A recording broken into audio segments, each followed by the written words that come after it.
you're mentoring, what would be your number one suggestion to a broker just starting out? Number one, to someone who's starting out, it would be get to know the market, know your statistics, know your numbers in and out.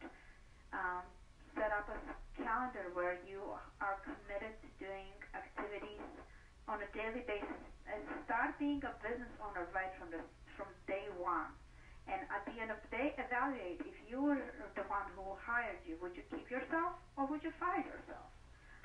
But commitment to really, getting to know the market, understanding the market, understanding contracts, understanding like everything that you won't have, you will do it down the road, but do right from the start.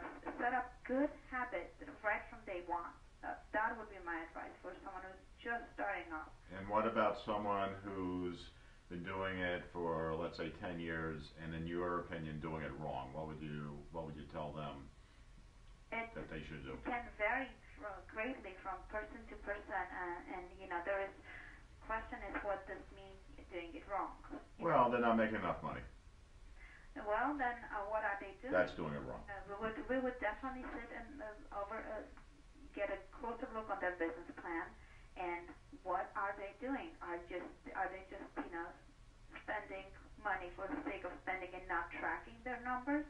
If you're doing marketing, do you know your return investment? If really going into details of their business plan, do you have a solid business plan? If you've been 10 years in a business and you are not making money, well, how are you sustaining yourself? This is not a hobby. This is business you're running. So it really varies from person to person. Which brings me to my next question. So you're managing an office, and let's say there's 30 agents in it, and there's only like a dozen listings. Do you take a look at those statistics and you say, okay, I have a lot of dead wood in the office, and do you clean house and then rehire, or do you take the dead wood and retrain them? What do you do with part-time people? I guess that's a two-part question. Well, if somebody, if I have people who are not producing, is looking into why they're not producing. Are they properly trained? Do they understand really what needs to happen?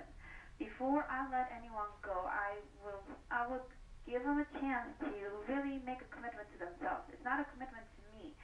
If you make a commitment to yourself that this is what you want, I'll be happy to guide you there. But if this is not what you want and you're doing it part-time, then I don't know if this is the right career. It's not even if I'm the right brokerage, if it's the right career. Let's reevaluate, what is your goal.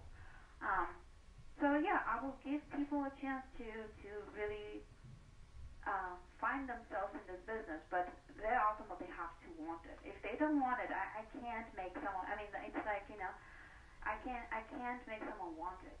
And what about the part? Themselves, but I cannot drink the water for themselves. And what about the part-timers? What do you do with them? The ones that may do some business someday. Depends on what does mean for them to be part-time. I have seen people who have done it part-time very successfully and then transition full-time. If this is the goal to transition to full-time, I have people who have moved from corporate world and they said, enough is enough. I want to run my business, but I want to get started slowly because this is the first time I ever sold real estate. So, okay, what is the end goal? Let's figure out what is the end goal. And I want to build a strong office. I want to make sure that people who are working there, they feed off each other with knowledge and drive. So I met someone yesterday.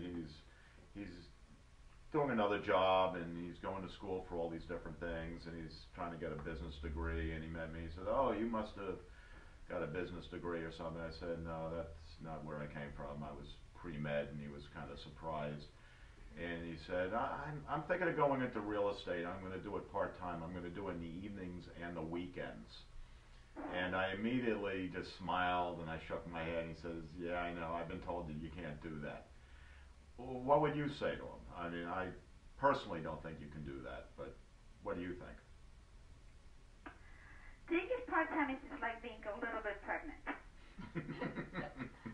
very true. That's a very good analogy. Can you really do that, right?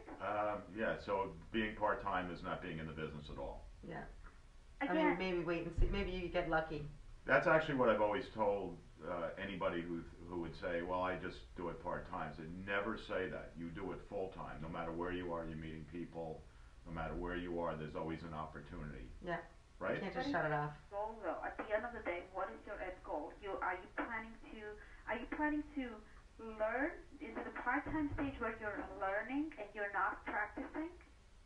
And then you want to transition? What does it mean to you to be part-time? I mean, I have people who are working with other people. They're not doing it, and I know people who are not doing it full-time, but they're working with other people who are full-time. So in this market, what we are seeing right now, if you're part-time, you're not.